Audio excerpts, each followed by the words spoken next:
ॐ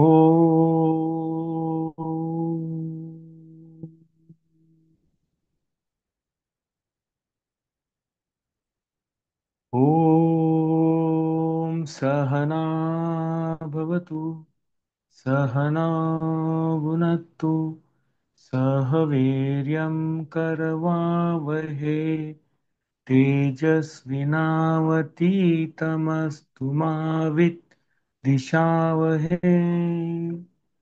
ॐ शान्ति शान्ति शान्ति।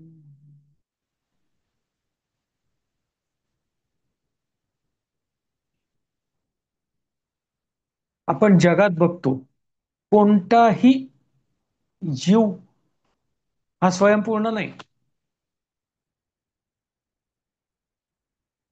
पण सर्व जीवांमध्ये केवळ मनुष्य प्राणीच स्वयंपूर्ण होण्यासाठी घडवलेला आहे. त्याच्याकडे सर्व सोयी सुविधा उपलब्ध आहेत, साधने उपलब्ध आहेत स्वयंपूर्ण होण्यासाठी.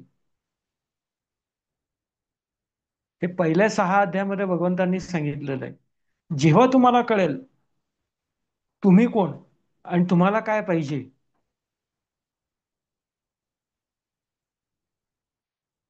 तेव्हा तुम्ही गुरुला शरण जा, जे तुम्हाला पाहिजे ते प्राप्त करण्यासाठी. अहिच जगातील पाहिजे हे पाहण्यासाठी, जाणण्यासाठी अनेक उपलब्ध आहेत. उदाहरणं गुगल आहे, चॅट जीपीटी आहे, बरेच को पायलट आहेत. पण आध्यात्मिक जगामध्ये तुम्हाला काय पाहिजे, तुम्हाला कळलंय देवाचं अस्तित्व, देवाचं खरेपण,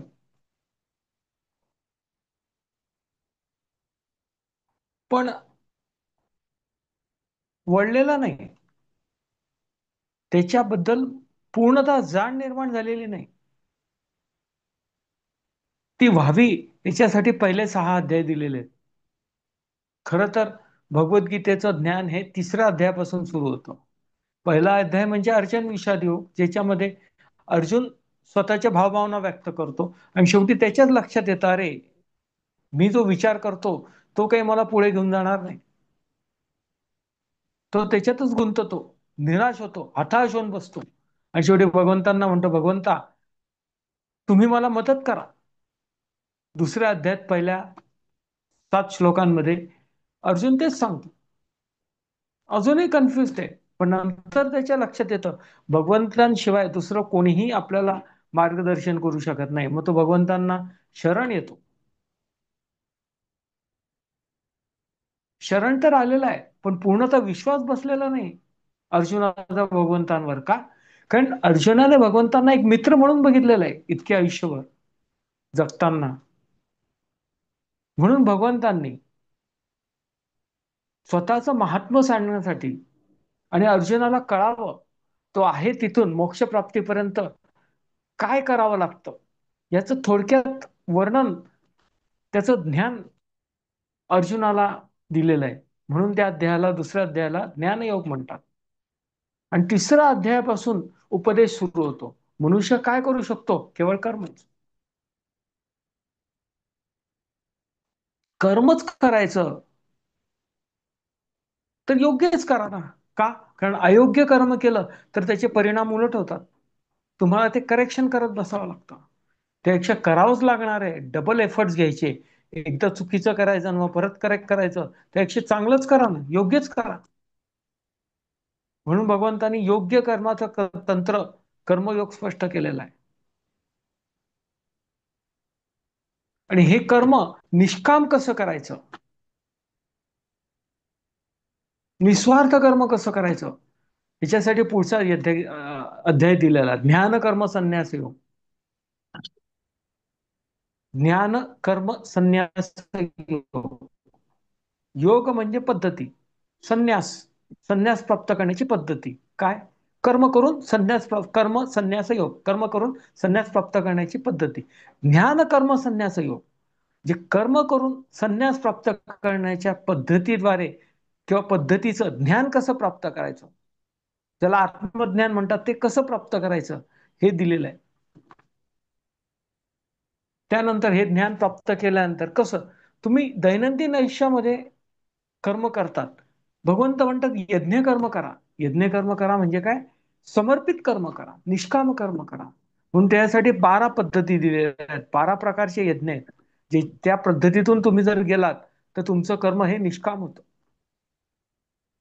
ती पद्धती जर तुम्ही अवलंबली 12 यज्ञांची, तर तुमचं प्रत्येक कर्म हे यज्ञ कर्म होईल, निस्वार्थ कर्म होईल. ते परमेश्वराचरणी तुम्ही अर्पण करू शकाल. आणि ज्या वासनापूर्तीसाठी तुम्ही कर्म केलंय, ती वासनापूर्ती होईल आणि तुम्ही त्या वासनेतून बाहेर जाल. असं करत करत जेव्हा तुम्ही आयुष्य जगाल, तेव्हा हळूहळू तुमच्या वासना कमी होतील. हे ज्ञान प्राप्त झालं. याचा उपयोग कसा करायचा म्हणून पुढचा अध्याय, 5वा अध्याय, कर्मसन्यास योग. कर्म करत, निस्वार्थ कर्म करत, यज्ञ कर्म करत, हळूहळू स्वतःच्या वासना संपवा. आणि अशा प्रकारे वासना संपल्यानंतर तुम्ही जगापासून अलिप्त होता, संन्यासी बनता. कर्म करत संन्यास प्राप्त करा, कर्म संन्यासी. कर्म टाकून देऊन नाही, कर्मापासून पळून जाऊन नाही.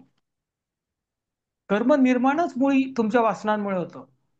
वासना बुद्धीमध्ये व्यक्त होतात विचारांद्वारे, मग भावभावनांमध्ये येतात, मग बाहेरच्या जगातून जेव्हा संवेदना प्राप्त होतात त्यांच्या संदर्भातल्या, त्यांच्याशी इंटरॅक्ट होतात आणि त्याच्यापासून जे निर्माण होतं त्या संवेदना तुमच्यामध्ये बोध निर्माण करतात. आणि त्या बोधाप्रमाणे तुम्ही जगाला प्रतिसाद देतात कर्मेंद्रियांद्वारे. ते सतत सुरू असतं जोपर्यंत तुमच्यामध्ये वासना आहेत, तोपर्यंत मनामध्ये विचार येणार, बुद्धीमध्ये तुम्ही त्याची संकल्पना करणार, सुरूच राहणार. पण जेव्हा वासना संपतील तेव्हा हे चक्र संपतं. आणि जोपर्यंत वासना आहेत तोपर्यंत जन्म मृत्यूचा फेरा आहे. वासना संपल्यावर जन्म मृत्यूचा फेरा संपतो.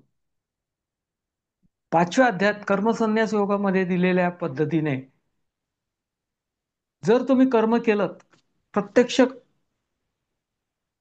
प्राप्त ज्ञानाचा उपयोग केला, तर तुम्ही संन्यासी व्हाल, अलिप्त व्हाल. त्या स्थितीत गेल्यानंतर मग 6वा योग अध्याय दिलाय ध्यान योग. तुम्ही ध्यान साधना करा. कर्मयोग, भक्ती योग, ज्ञानयोग, या तीनही योगांचा आचरण करून तुम्ही तुमच्या बाह्य जगातील वासना संपवू शकता. वासना कमी करू शकता, शून्य करू शकत नाही. शून्य म्हणजे काय? द्वैतवाद. ब्रह्म आणि मी. मला ब्रह्म व्हायचंय, मला ब्रह्मापर्यंत पोहोचायचंय, मला ब्रह्म जाणायचंय. द्वैतवाद आहे. ब्रह्म आहे आणि तुम्ही आहे. इथपर्यंत तुम्हाला कर्मयोग, भक्तियोग आणि ज्ञानयोग पोहोचू शकतो. संन्यासी होत तुम्ही इथपर्यंत पोहोचू शकतात. परिती ते ब्रह्म मीच आहे, अहम ब्रह्मास्मी. याच्यासाठी ध्यानयोग.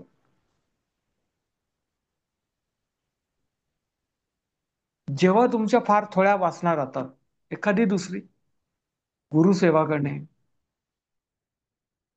आणि मोक्षप्राप्तीपर्यंत जाणे, ब्रह्म जाणणे, ब्रह्मामध्ये विलीन होणे, असे जेव्हा तुमच्या वासना राहतात, तेव्हा ओम असं म्हटलेलं आहे. कुठलाही मंत्र चालेल जो तुम्हाला एकाग्र करतो, तो कुठलाही मंत्र घ्या. पण इथे भगवंतांनी ओम हा मंत्र दिलाय का? कारण ओम हा परिपूर्ण शब्द आहे.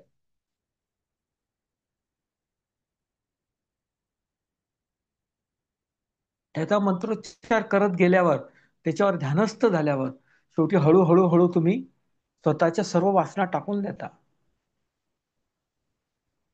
आणि त्यांच्यापासून अलिप्त होता. आणि शेवटी एकही वासना शिल्लक राहत नाही, कोणताच विचार शिल्लक राहत नाही. मग बुद्धी तरी काय करणार? बुद्धी कार्यरत नाही, शेवटी मन तरी काय करणार? म्हणून बुद्धीही नष्ट होते, मनही तिथून जातं आणि मग शेवटी उरतं ती निस्सीम शांतता. त्या निस्सीम शांततेमध्ये तुमच्यामधील आत्मतत्व आपोआप व्यक्त होतं.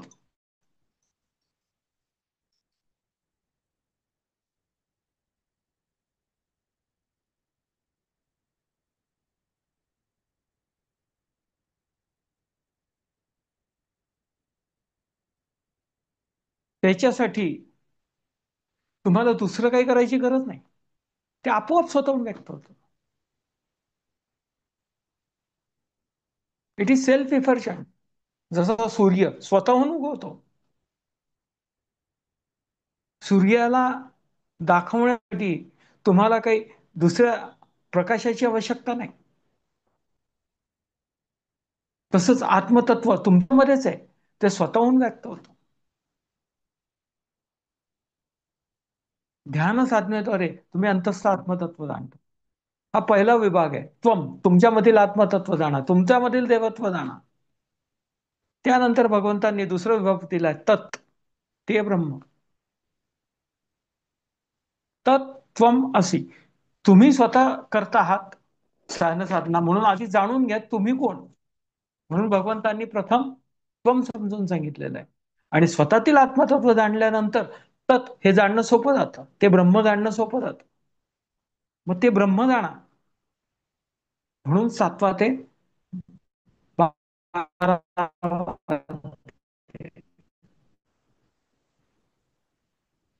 7वा अध्याय. आत्मज्ञान प्राप्त केलंय तुम्ही ध्यान साधनेद्वारे, पण ते तुमच्यामध्ये मुरलेलं नाही. त्याचा तुम्ही उपयोग करू शकत नाही. म्हणून ज्ञान विज्ञान योग मध्ये ते दिलेलं आहे. तुम्ही प्राप्त ज्ञानाचा प्रत्यक्ष उपयोग कसा करू शकाल.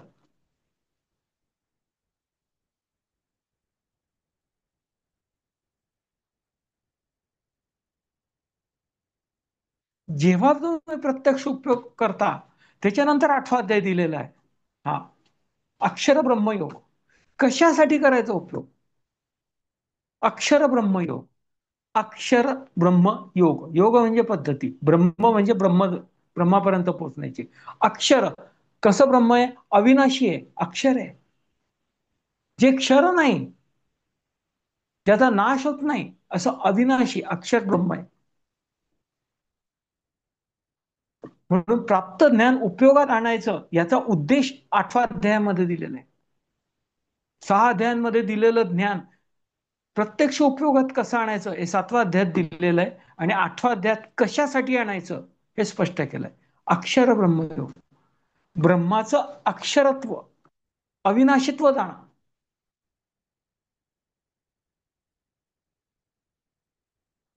अर्जुनाला कळलं 6 अध्यायातलं ज्ञान, 7व्या अध्यायात कळलं त्याचा उपयोग कसा आणायचा. मग तो बघू, त्याच्या मनात प्रश्न निर्माण होतात. ब्रह्म काय, अध्यात्म काय, कर्म काय,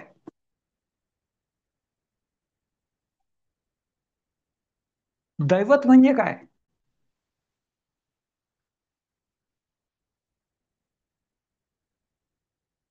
भूत म्हणजे काय, भौतिकता म्हणजे काय, आणि आदियज्ञ, तुमच्यामधील यज्ञ म्हणजे काय, मूळ यज्ञ काय, ज्याच्यामुळे तुम्ही कार्यरत असता. ब्रह्म सर्वोच्च. ब्रह्माचा जो स्वभाव आहे, आता तुम्ही म्हणा ब्रह्माला तर काही स्वभाव नाही, वासना नाही, पण कसा. चित्रकाराला चित्रकार बनायची इच्छा असते, चित्र रंगवायची इच्छा असते, तो आपोआप चित्रकारिता करतो, कर्म करतोच ना. अस्तित्व आहे म्हणजे आहेच. तसंच ब्रह्म अस्तित्वात आहे, काही ना काही घडणारच. पण ती जी त्याची इच्छा आहे त्याला आत्मतत्व म्हणतात, अध्यात्म म्हणतात. That is the basic thing. Brahma Brahma आहे, ब्रह्म काहीच करत नाही, ते अव्यक्त आहे. ते अव्यक्त ब्रह्म तुमच्या सापेक्ष, या जगाच्या सापेक्ष अव्यक्त होतं, त्याला अध्यात्म म्हणतात, आत्मतत्व म्हणतात. आणि त्याच्यामुळे ही सृष्टी निर्माण होते, ही प्रकृती निर्माण होते, त्याला कर्म म्हणतात, अधिकर्म.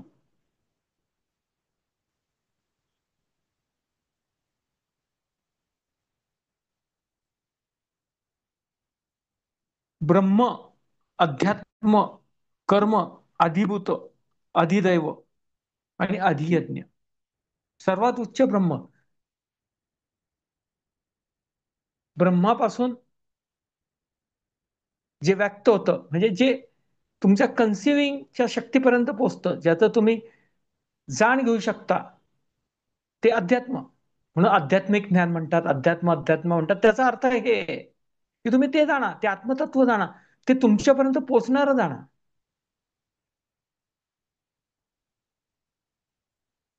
त्याच्यापासून कसली निर्मिती होते? प्रकृतीची. आधी कर्म, सर्वात प्रथम कर्म काय? आत्मतत्वापासून प्रकृती निर्माण होणे. ते कसं कळतं? एक उदाहरण घेऊया. सूर्य. समजा सूर्य म्हणजे ब्रह्म. सूर्यापासून सूर्यकिरणे येतात, म्हणजे अध्यात्म, आत्मतत्व. आणि ती सूर्यकिरणे जेव्हा एखाद्या परावर्तनशील पदार्थावरती पडतात, उदाहरणार्थ आरशावरती पडतात, आणि त्याच्यामध्ये आपल्याला एक दुसरा सूर्य दिसतो.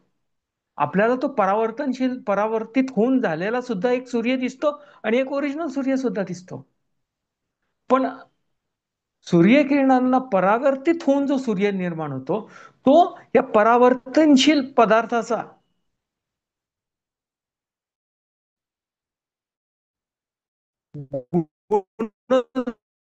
जेव्हा आत्मतत्व वासनांच्या संपर्कात येतं, तेव्हापासून एक नवीन सूर्य निर्माण होतो, ज्याला जीव म्हणतात. ब्रह्म, आत्मतत्व, आत्मतत्व वासनांच्या भौतिकतेच्या संपर्कात आलं, त्याच्यापासून जे कर्म निर्माण होतं, तो जीव. सूर्य, सूर्यकिरणे, परावर्तित सूर्य.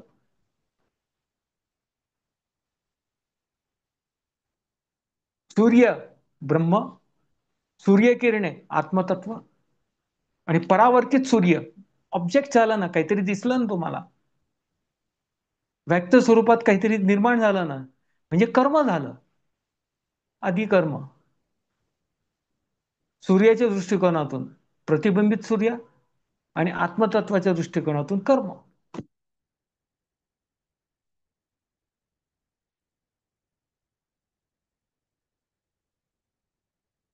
ब्रह्म, अध्यात्म, कर्म. प्रथम कर्म काय?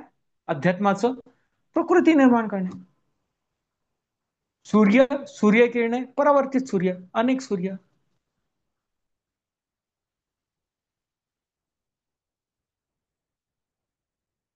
असं हे ब्रह्म, अध्यात्म, अधिकर्म.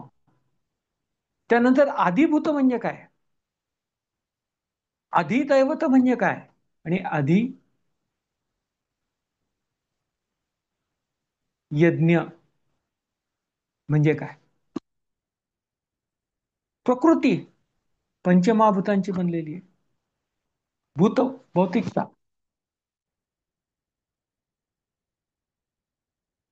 जीवाचं व्यक्तिमत्व, त्याची सृष्टी. ही भौतिकता निर्माण झाली. शरीर, मन, बुद्धी, पंचमहाभूतांपासून भौतिकता निर्माण होते.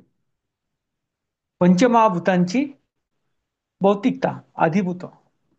अधिदैवत म्हणजे कोण? ते अधिभूत किंवा ते भूत मात्र किंवा ती भौतिकता उपभोगणारा, त्याचा कर्ता धर्ता, अधिदैवत. जसं प्रकृती पुरुष,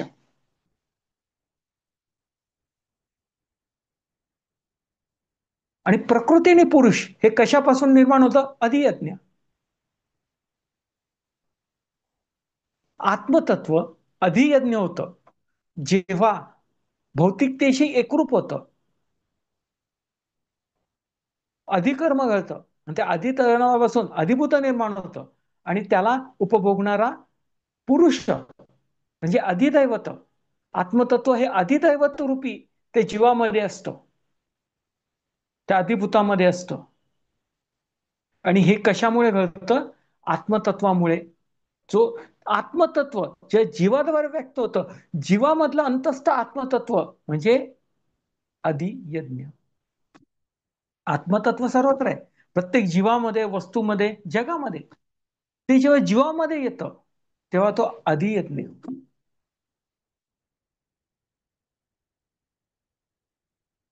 आणि जेव्हा व्यक्तिमत्व निर्माण होतं, स्वभाव ग्रहण करतो, तेव्हा ते व्यक्तिमत्व म्हणजे अधिदैवत. आणि अधिभूत म्हणजे पंचमहाभूतांचं बनलेलं हे शरीर, मन, बुद्धी.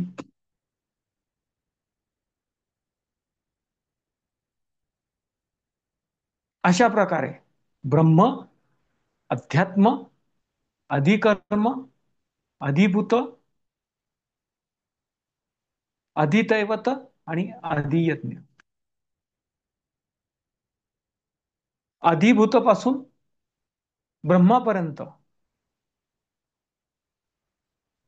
अधिभूत हे क्षर आहे, विनाशी आहे. ब्रह्म हे सर्वोच्च आहे, अविनाशीच्याही वरती आहे. अविनाशी, अव्यक्त आणि व्यक्त ज्याच्यापासून बनतं ते ब्रह्म. ब्रह्म अव्यक्त म्हणजे आत्मतत्व. आणि व्यक्त म्हणजे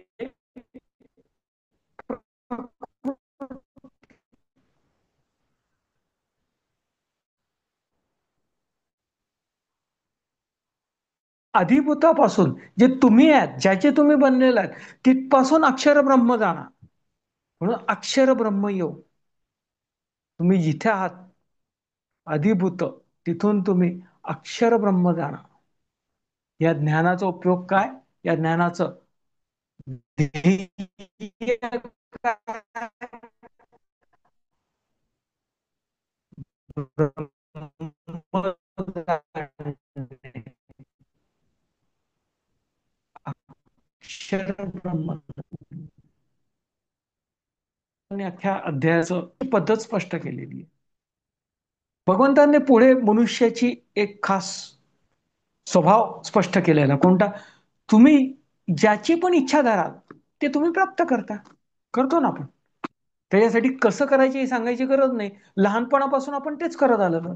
जी पण इच्छा धरतो ती काहीही करून पूर्ण करायचा प्रयत्न करतो, रेटत जातो. तसं आहे ते.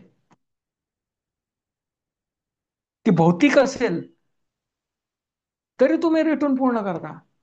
तशीच ती आध्यात्मिक असेल तरी तुम्ही रेटून पूर्ण करता. म्हणजे काय? कर्मयोग, भक्तियोग, ज्ञानयोग या तीनही योगांचं आचरण करून तुम्ही संन्यासी बनता, अलिप्त बनता.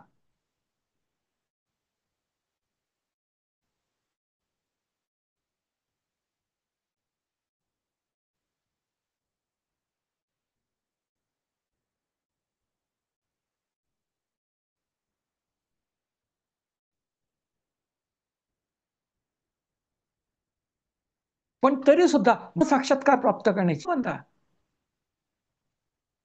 मनुष्य सर्वोच्च इच्छा कोणती ठेवू शकतो? ब्रह्म बनणे.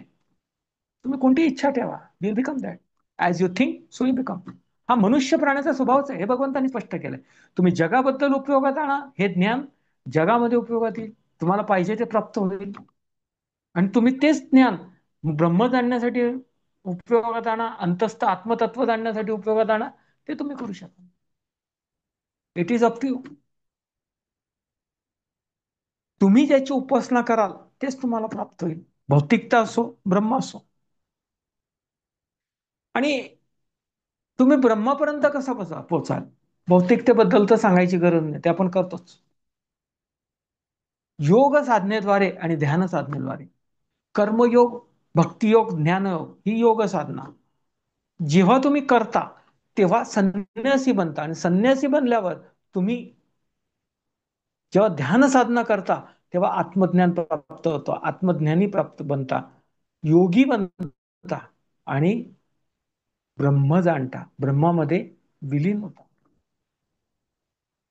म्हणून भगवंत इथे म्हणतात दृढनिश्चयपूर्वक.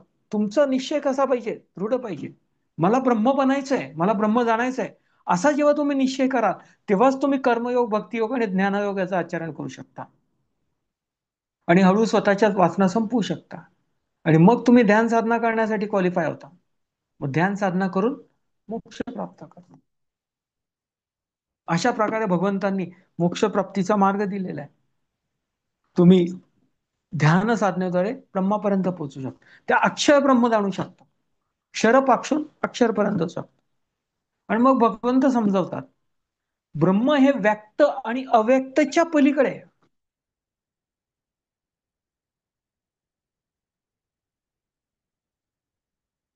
ते क्षर व्यक्त जग आपण पाहतो. आणि हे कशामुळे अस्तित्वात आहे? त्या अव्यक्तमुळे, त्या आत्मतत्वामुळे. व्यक्त प्रकृती, अव्यक्त आत्मतत्व, आणि ह्याच्या पलीकडे ते सर्वोच्च अव्यक्त आहे, ते ब्रह्म आहे. क्षर, अक्षर, उत्तम पुरुष, 15व्या अध्यायामध्ये भगवंतांनी हे स्पष्ट केले. त्याचा उद्देश इथे दिलेला आहे. या दृष्टिकोनातून तुम्ही करा. पुढचे अध्याय तुम्ही समजून घेतले तर 15व्या अध्यायामध्ये तुम्हाला ते कळेल. अक्षर ब्रह्मयोग इथे ध्येय आहे, आणि 15व्या अध्यायामध्ये तुम्ही ते अचीव करता. तो फरक आहे. अक्षर ब्रह्मयोग ते व्यक्त आणि अव्यक्त या दोन्ही जगांच्या पलीकडे. अशा कित्येक आकाशगंगा आहेत, अशा कित्येक पृथ्वी आहेत, कित्येक ग्रह तारे आहेत. याच्या पलीकडे ब्रह्म आहे. हे यांच्यामध्ये व्यक्त होतं. पृथ्वी, ग्रह, तारे, आकाशगंगांमध्ये व्यक्त होतं. आणि त्यांचं पालन पोषण करतं, म्हणजे त्यांच्याशी संबंधित आहे.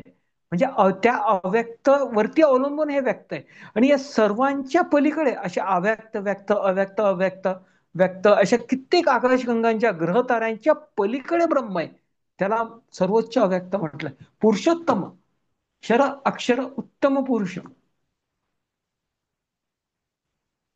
15 अध्यायात स्पष्ट केलेलं आहे. इथे ते ध्येय स्पष्ट केलेलं आहे. अक्षर ब्रह्म, अक्षर ब्रह्म, आत्मतत्व म्हणजे अध्यात्म, कर्म म्हणजे प्रकृती, आणि त्यापासून अधिभूत, अधिदैवत, अधियज्ञ, अशी ही मालिका आहे. क्षरापासून अक्षरपर्यंत हे भगवंतांनी इथे स्पष्ट केलेलं आहे. आणि पुढे भगवंत म्हणतात, हे असं एकदम एकाच वेळेस तर काही शक्य नाही की तुम्ही बसला आणि लगेच तुम्हाला ब्रह्म प्राप्त झालं. तुम्हाला हळूहळू स्टेजेस मधून जावं लागतं. म्हणून भगवंतांनी दोन मार्ग दिले, चंद्रायन आणि सूर्यायन. 3 मार्ग आहेत. एक मार्ग म्हणजे तुम्ही देवाची आराधना करता, कर्मयोग, भक्तियोग, ज्ञानयोगाचं आचरण करता, ध्यान साधना करता, मोक्ष प्राप्त करता. आणि मोक्ष प्राप्त केल्यावरतीही तुर्य या चौथ्या स्थितीत असतात. जागृत, स्वप्न आणि स्वप्नवत. जागृत, स्वप्न आणि सुषुप्त या स्थितींच्या पलीकडे चौथ्या स्थितीत जातात. तुर्य या स्थितीत जातात. पण तिथेही तुम्ही असता.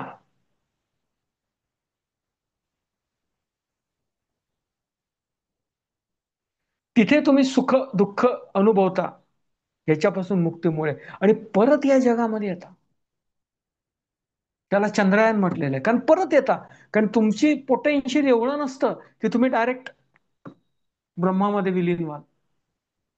तेवढं तुमचं कर्तृत्व नसतं. जसं विमान उड्डाण घेतं, पण शेवटी परत विमानतळावरतीच येतं. अवकाशयान उड्डाण घेतं, ते परत पृथ्वीवर येत नाही. ती तुमची शक्ती नसते. म्हणून चंद्रयान म्हटलं, जसं चंद्रावर जाऊन तुम्ही परत येता, चंद्रयान. पण सूर्यायन, सूर्याकडे गेलेला कोणीच परत येत नाही. तो तिथे जातो आणि तिथे ध्यान साधना करतो.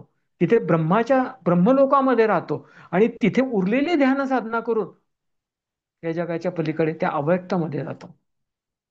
सर्वोच्च अव्यक्तामध्ये ब्रह्मापर्यंत पोचतो. म्हणजे इथून जातो, अध्यात्म प्राप्त करून ब्रह्मलोकात जातो, अधिक साधना करतो, आणि त्या ब्रह्मलोकाच्या पलीकडे जे ब्रह्म आहे त्या ब्रह्मामध्ये विलीन होतो.